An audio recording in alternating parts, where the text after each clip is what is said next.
중국에서 가정교회, 중국에 이제 교회가 두 종류인데 하나는 삼자교회 또는 삼자 예국교회라는 교회가 있고요. 그 교회는 중국 공산당 정부가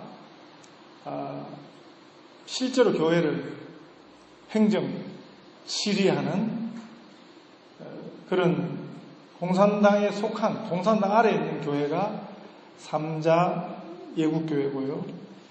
그리고 또 한 종류의 교회가 가정교회입니다. 중국 법적으로 인정받지 못하는 그런 교회가 가정교회인데 이 가정교회 한 곳 꽤 규모가 있는 가정교회인데 그 건물 예배처소를 공산당 정권이 폭파시켰습니다. 그리고 아예 그냥 예배처소를 없애버렸습니다. 그것이 기사화되어서 이번에 뉴스에 나왔습니다. 아직까지 중국이 여전히 교회를 핍박하고 있다 하는 것을 알 수 있고요. 중국 지하교회보다 더 핍박받는 곳이 북한의 지하교회입니다. 엄청난 박해가 있는데 워낙 폐쇄 지역이기 때문에 자세한 사정을 알 수 없고 드문드문 탈북자들에 의해서 지하교회가 얼마나 성도들이 어려움을 당하고 있는가 알 수 있습니다. 우리 교회가 선교하는 집중 타켓 중에 하나가 북한 지역이거든요. 우리가 늘 관심을 가지고 기도로 함께 지원을 해야겠습니다. 제가 중국을 다녀본 지 8번, 9차례 중국 지하교회 지도자 지원을 위해서 다녀보는데 제일 첫 번째 갔던 도시가 북경입니다. 중국은 워낙 땅덩어리가 넓어서 세계적인 도시들이 한 나라에도 굉장히 많이 들어 있습니다. 그런데 북경을 가보지 않으면 중국을 가봤다 하고 말할 수가 없을 정도로 베이징이 갖는 중국이라는 나라에서의 상징은 굉장한 것입니다. 베이징 혹시 가보신 분들 아시지만 베이징에는 세계적인 건축물 2개가 있죠. 하나는 자금성입니다. 미국 대통령이 지난해 방문했을 때도 자금성을 들렀고 웬만한 방문객들, 관광객들은 북경에 가면 자금성을 꼭 들리기 마련이고 그리고 또 하나 우주에서도 보인다는 또 하나의 건축물이 베이징 중심에 베이징에서 있죠. 그게 만리장성입니다. 이 두 가지는 중국을 대표 상징하는 상징이 있다. 그럴 수 있습니다. 중국 전체를 다 보는 것은 평생 걸려도 아마 중국 전체를 다 보기는 어려울 거지만 대표적인 두 가지 상징을 통해서 중국을 이해할 수 있습니다. 이 성경도 중국 대륙이 그렇게 광범위하고 넓은 것처럼 성경도 굉장히 광범위한데요. 우리가 우리 한 손에 지금 신구약 성경을 이렇게 들 수는 있지만 이것은 현대 편집과 인쇄 기술이 어마어마하게 발전한 거죠. 실제로 이 내용은 굉장한 많은 내용을, 광범위한 내용을 가지고 있습니다. 여러 가지 주제들, 이야기들이, 사건들이, 또 여러 인물들, 또 지명들, 성경 저자들만 해도 40여 명의 저자들이 그 1500여 년 동안 기록한 것이 이 성경이거든요. 그러다 보니까 이 성경이 가진 시대적 또는 내용적 광범위함이라는 것은 말할 수 없는 것입니다. 그런데 이 광범위한 성경도 이 성경의 성경의 메시지를 대표하는 그 상징이 있습니다. 성경의 핵심 메시지라 그렇게 말할 수 있는데요. 그것이 바로 오늘부터 살펴보고자 하는 산상수훈이라는 본문입니다. 오늘 마태복음 5장 1절부터 12절을 제가 여러분들과 함께 읽었습니다만, 이 산상수훈은 마태복음 5장과 6장과 7장에 위치해 있습니다. 이 산상수훈은 예수님의 설교입니다. 그래서 산상설교라 이렇게 말합니다. 예수님이 오늘 1절, 2절 보시면 산 위에 가서 앉으시니까 무리를 보시고 예수님이 산 위에 올라가셨고 또 제자들이 나왔더라. 그래서 그 제자들에게 주신 말씀이거든요. 그래서 예수님이 산 위에서, 산이라 그래서 여기서 보는 산하고는 다릅니다. 이스라엘은 그렇게 높은 산, 헬몬산이라는 굉장히 높은 산이 있습니다만은 예수님이 활동하시던 그 갈릴리 호수 주변, 갈릴리에는 그렇게 높은 산이 없고 언덕 같은 그런 마지막하는 산이지만 예수님께서 그 언덕에서, 그들 입장에서 보는 산이죠. 그 산에서 설교하시는 것입니다. 그게 산상수훈입니다. 산 위에서 주신 보배로운 교훈들을 모아놓은 것이 이 마태복음 5장부터 시작해서 6장, 7장에 놓여져 있고요.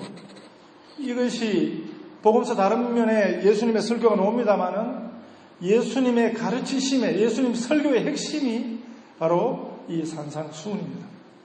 이 산상수훈은 성경 메시지의 핵심이라 그렇게 말할 수 있습니다. 예수 가르치심의 엑기스가 여기 담겨 있고요. 결국 예수님은 성경의 중심입니다. 구약도 예수님을 위해서 기록이 되었고요. 신약은 당연히 예수님에 대한 기록이고 예수님이 성경의 중심인데 예수의 가르치심의 엑기스는 성경 전체의 가르치심의 엑기스라 그렇게 말할 수 있습니다. 마치 종합 비타민 같은 거죠. 우리가 종합 비타민, 우리가 믿어서 안 될, 세상에서 믿어서 안 될 선전 중에 하나가 약선전인데 종합 비타민 의미가 그렇습니다. 실제가 그렇다는 건 아니지만 한 알에 바이타민이 다 들어있다는 거죠. A, B, C 이걸 따로따로 먹으면 얼마나 복잡합니까? 네? 비타민 C 좋다고 먹으면 비타민 C만 필요한 것이 아니고 D도 필요하고 E도 필요하고, 그런데 종합 비타민은 한 알에 엑기스가 농축되어서 다 들어있다 하는 그런 의미가 있는데, 그와 같은 성경 전체를 대변하는 아주 중요한 메시지의 엑기스가 이 바로 산상수훈인 것입니다. 그래서 이 산상수훈을 이해하는 것은 굉장히 중요한 것입니다. 산상수훈을 이해하면 성경 전체를 이해해 가는데 굉장히 미끄럼이 되는 것입니다.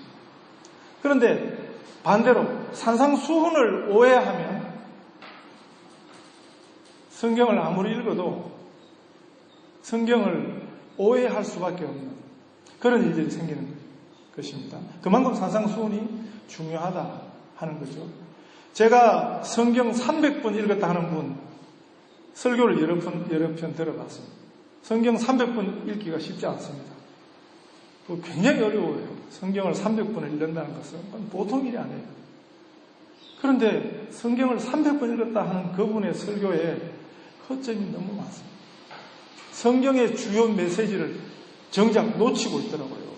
그 말은 그만큼 성경이 광범위하다는 거죠. 300번 읽은 분도 성경의 메시지의 핵심을 놓치니까. 네? 그런데 우리가 성경의 핵심 메시지를 처음부터 기본적으로 이해하는 아주 좋은 방법이 있는데 산상수훈 설교를 주목하는 것입니다. 제가 그 교회 생활, 저도 고등학교 1학년 때부터 본격적으로 교회 생활, 신앙생활을 했는데요. 교회 생활을 하면서 만난 분 중에 그 신앙의 이해에 있어서 제일 빠른 분, 가장 단기간에 이 기독교 신앙에 대한 그런 이해를 제대로 하신 분, 그 대학원생이었습니다. 그분은 자기가 교회에 나오고 싶어서 나온 게 아니고요. 자기 친구가 교회에 가야만 하는 다른 목적이 있었어요. 신앙생활을 한다 이런 목적이 아니고 자기 친구가 교회에 가야만 하는 다른 목적이 생겨가지고, 그런데 교회를 한 번도 가본 적이 없거든요. 그러니까 가장 자기 친한 친구한테 사정을 했어요. 부탁을 해가지고 내가 교회를 가야 되는데 나 혼자 가기는 너무 민망하니까 네가 좀 따라가다오. 이 친구도 둘 다 교회를 한 번도 가보지 못한 친구인데, 그 부탁을 해서 그래 딱 한 번 그거 못하겠냐 가자 하고 따라왔는데, 정작 따라온 이 청년은 그날 교회에서 예수님을 만났습니다. 예수님에게 꽂혔습니다. 교회에 많은 사람들이 오지요. 교회에 많은 사람들이 교회를 다녀요. 그런데 교회 가서 예수님 만나야 돼요. 예수님에게 이 청년이 그날부터 예수님에게 붙들린 사람이 되었습니다. 자기 친구는, 막상 이 사람을 데리고 온 그 친구는 한두 달 다니다가 소정의 목적을 달성했습니다. 그리고 나서는 교회를 안 나오는데, 이 청년은 그날 첫날부터 예수님에게 붙잡혔습니다. 초신자인데요. 저는 지금까지 초신자치고 성경을 그렇게 열심히 읽는 사람을 못 봤습니다. 대단한 성경을요. 그래서 성경 읽으면 당연히 초신자는 질문이 생기잖아요. 그러면 이 양반이 그 일주일 동안 질문을 적어서 주일날 저 만나면 저 앞에 갖다 놓는데, 그 당시 솔직히 제 용량이 그 설명을, 그 질문을 다 감당할 수 없을 만큼, 그래서 저 자신도 굉장히 그분한테 도전을 받았습니다. 그래서 더 열심히 그때 성경을 공부했던 것 같아요. 그래서 제가 한 가지 가이드를 그 청년에게, 그분에게 주었는데, 지금 생각해보니까 참 좋은 가이드를 했다. 무슨 가이드를 했냐? 산상수훈을 읽어라. 이 세상을, 이게 많지 않으니까 이 세상을 계속 읽어라. 이해가 될 때까지 읽어라. 읽다가 이해가 되지 않으면 가져와라. 함께 고민해보자. 그렇게 했던 것이 굉장히 주요했던 것 같습니다. 그 청년은 교회 다닌 지 1년 만에 교회 학생부, 아주 좋은 학생부 교사가 되었습니다. 이 산상수훈은 이렇게 의미가 있는 것이지요. 제가 그 베데스다 교회 시절에 이 산상수훈 중에서도 가장 중요한 부분이라 할 수 있는 이 팔복과 주께서 가르쳐 주신 기도가 6장에 나오거든요. 팔복 설교는 지금 3절부터 시작되는 것이고, 또 6장에 우리가 잘 아는 예수님이 직접 가르쳐 주신 기도가 산상수훈 안에 들어 있습니다. 이 두 가지는 이미 설교를 했습니다만은 제가 반복되지 않도록 다시 산상설교를 해가면서 다시 하도록 하겠습니다.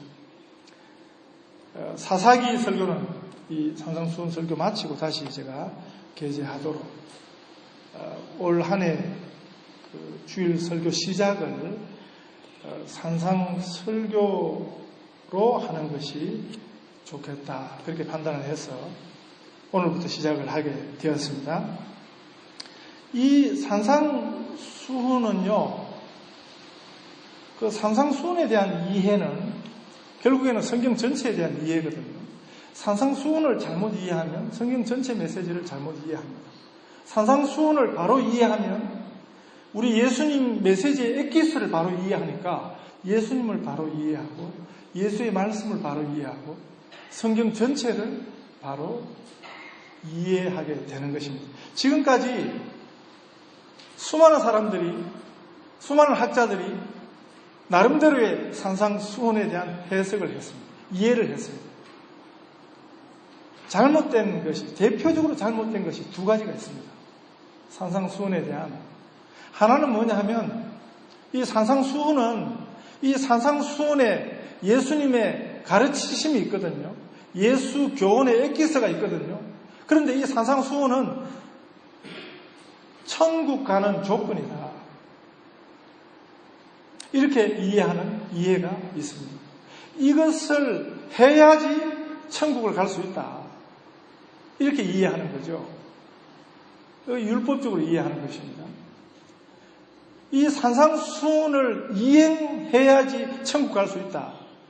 그래야 진짜 그리스도인이 된다. 이런 이해가 하나 있고요. 이게 잘못된 이해입니다. 왜냐하면 산상수훈의 요구는 우리가 이 산상수훈을 제대로 읽으면 우리 힘으로 절대 못해요. 그런데 이걸 해야 천국을 간다고 생각하면 어떻게 되겠습니까? 산상수훈의 요구를 떨어뜨리는 방법이 있는 것입니다. 성경의 요구를, 성경의 표준을 내게 맞게 만드는 것입니다. 이게 이제 성경을 대할 때 우리식으로 성경을 대하는 거죠. 성경의 요구를 떨어뜨려서 내가 읽을 정도로, 내가 할 수 있는 정도로 그렇게 떨어뜨리는 그런 방법이 있는 것입니다.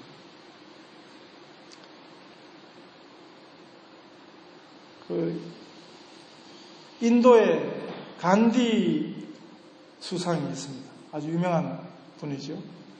간디는 힌두교인인데 간디가 제일 좋아했던 책이 성경이고 그 중에서도 산상수훈입니다. 간디가 제일 사랑하고 제일 존경했던 인물이 예수님이셨습니다. 간디는 특별히 산상수훈을 얼마나 좋아했냐 하면 매일 산상수훈을 읽고 묵상하고 암송했다고 그러고요. 제가 호주 처음 와서 호주 신학대학원에서 학위과정을 할 때 도서관에 가니까 산상수훈 주석이 있는데 산상수훈 해설서 저자가 간디라고 되어 있더라고요. 저는 처음에 그 책을 찾아서 보고는 설마 그 간디 보니까 그 간디가 맞습니다. 놀랍지 않습니까? 간디는 스스로 고백하기를 자기는 기독교인은 아니다. 나는 예수를 제일 사랑하고 나는 예수를 제일 존경하고 나는 예수의 핵심 교훈 산상수훈을 가장 귀하게 여기지만 그렇다고 나는 기독교인은 아니다. 그 스스로 고백했어요. 간디는 힌두교인이었습니다. 힌두교인인 간디가 산상수훈 해석집을 냈습니다. 산상수훈 주석을 발간을 한 것입니다. 물론 제가 읽어보니까 제 이해에서는 엉터리예요. 엉터리예요. 간디는 예수님을 적대하는 자들에 비하면 예수님을 존경하고 예수님을 사랑했지만 그러나 간디가 생각하는 예수님 그 이상입니다. 성경이 말씀하시는 예수님. 우리가 믿는 예수님은 간디가 존경하고 사랑하는 한 인간 예수 그 이상입니다. 우리가 예수님에 대해서는 삼자 택일밖에 할 수 없어요. 제가 이미 말씀드렸던 것 같습니다. 예수님에 대해서는 우리가 셋 중에 하나를 선택할 수밖에 없습니다. 다른 것은 없습니다. 하나는 뭡니까? 예수님이 제자들이 우리에게 하나님을 보여주세요 하니까 예수님 뭐라고 그러셨습니까? 나를 본 자는 아버지를 보았다. 이렇게 예수님 말씀하셨어요. 나와 아버지는 하나라 이렇게 말씀하셨어요. 그것 때문에 유대인들이 예수의 그 주장 때문에 유대인들이 결국 예수를 죽이게 만들었습니다. 유대인들이 잘못 들은 게 아니에요. 예수님이 잘못 말한 게 아니에요. 예수의 말은 나와 아버지는 하나다. 나를 본 자는 아버지를 보았다. 내가 곧 길이다. 내가 곧 진리다. 내가 곧 생명이다. 나로 말미암지 않고서는 하나님께로 갈 사람이 아무도 없다. 그렇게 예수님이 분명히 말씀하셨어요. 그렇기 때문에 예수님이 그게 사실이 아닌데 자신은 하나님께로부터 온 자가 아니고 자신은 하나님과 동일하지 않는데 그걸 알면서도 그랬으면 그 예수는 사기꾼이죠. 보통 사기꾼이 아니에요. 시대의 사기꾼이죠. 네? 기독교는 사기 종교입니다. 오늘 이 자리에도 예수님 때문이라면 생명도 기꺼이 내어놓을 분들이 많았어요. 여기만 있는 것이 아닙니다.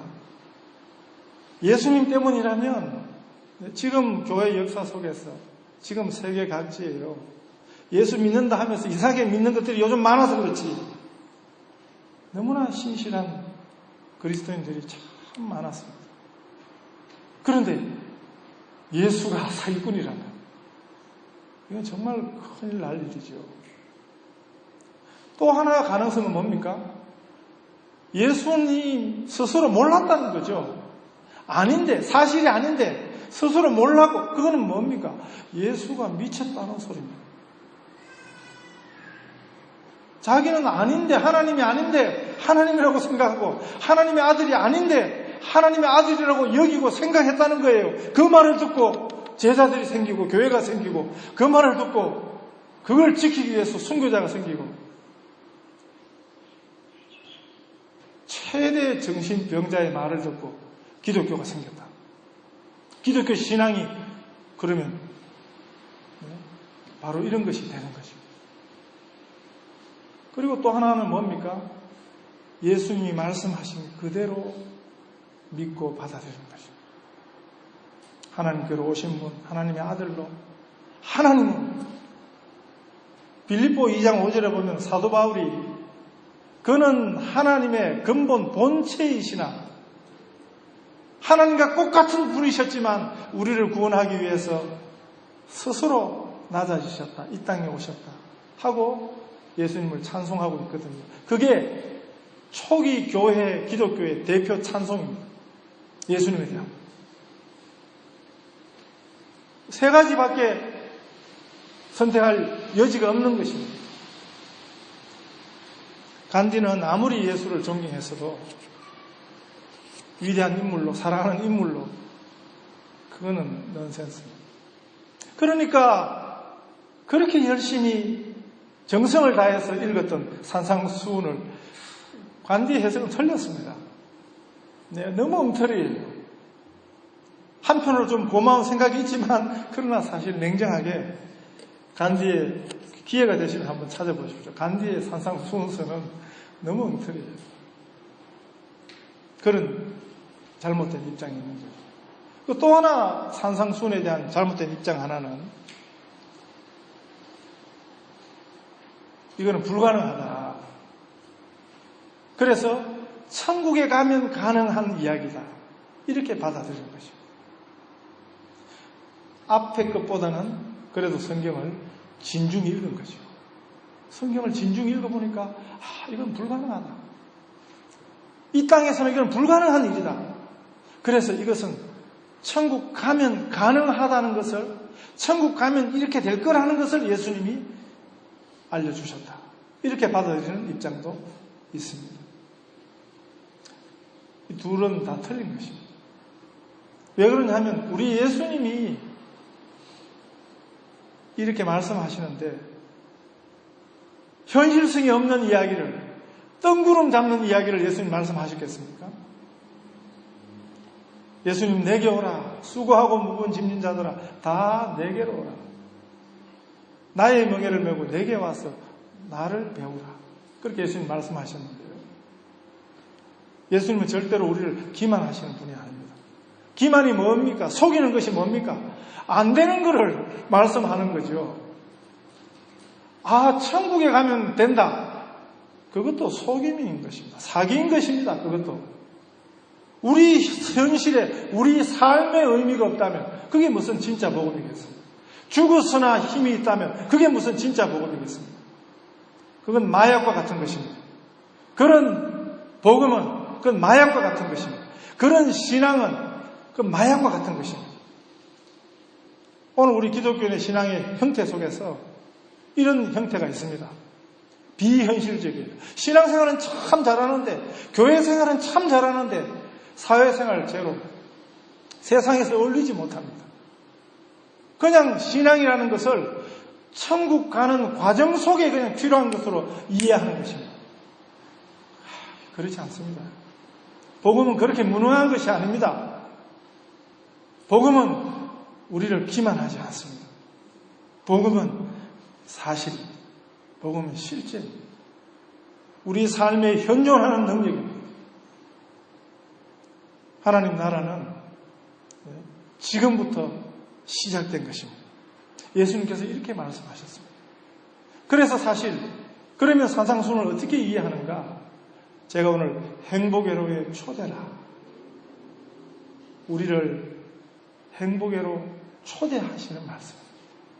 우리가 산상수훈을 이제 읽어가면서, 연구해 가면서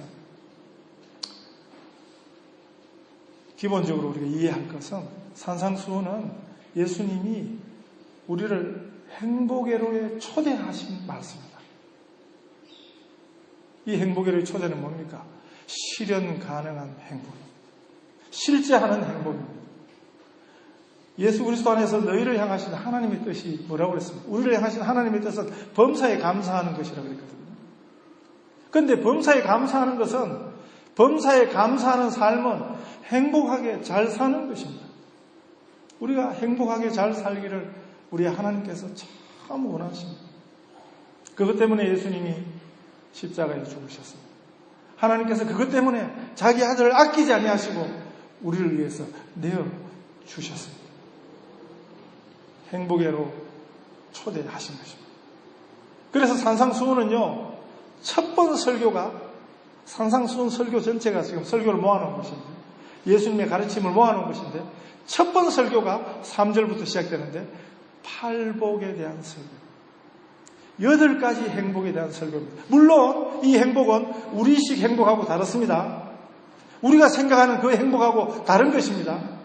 우리가 생각하는 것, 우리가 이해하는 것, 그 틀린 게 너무 많아요.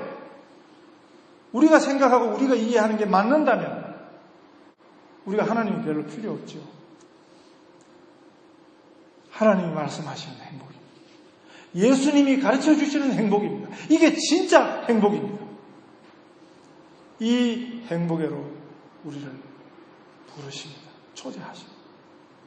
이 행복을 누리는 자가 되라고 말씀하십니다. 우리 주님이 주시는 행복의 초대에 여러분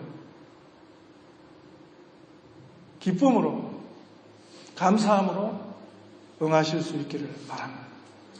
예수님 말씀하시는 복되도다 하는 이 행복이 우리 성도들의 행복이 되시기를 축복합니다.